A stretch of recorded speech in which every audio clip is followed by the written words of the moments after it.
Weapons inspectors belonging to the Organization for the Prohibition of Chemical Weapons, the group that recently won the Nobel Peace Prize for its work to eliminate the dangerous weapons, were in Germany for training on how to work in hostile environments. Franz Ontal, a U.S. OPCW inspector and head of inspector training, said the team's mission in Syria was especially difficult. Aside from our usual chemical weapons hazards, we also have to deal with a security hazard, of course. So we're putting two very high hazard situations together. That is what makes this Syria mission difficult.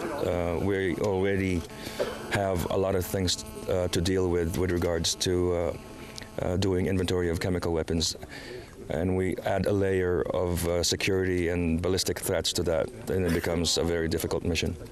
The organization is working to seize and destroy Syrian President Bashar al-Assad's chemical weapons stockpile as part of an international deal approved last month.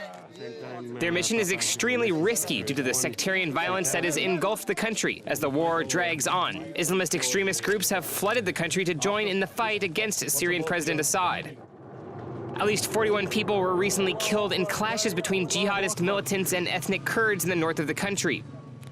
Al-Qaeda-linked militants earlier this month kidnapped several Red Cross aid workers after warning that Western humanitarian workers who entered Syria would be abducted or killed. Such extremist groups pose a serious threat to organizations trying to help the millions of people displaced within the country and could pose a risk to weapons experts. Meanwhile, nearly 70 rebel groups have released a statement rejecting the leadership of the Syrian National Coalition, the Western-backed group charged with representing groups opposed to Bashar al-Assad. The move is evidence of a further breakdown in organization between the fighting groups inside Syria and could indicate a crisis in leadership and command for the opposition as jihadist forces increase their influence.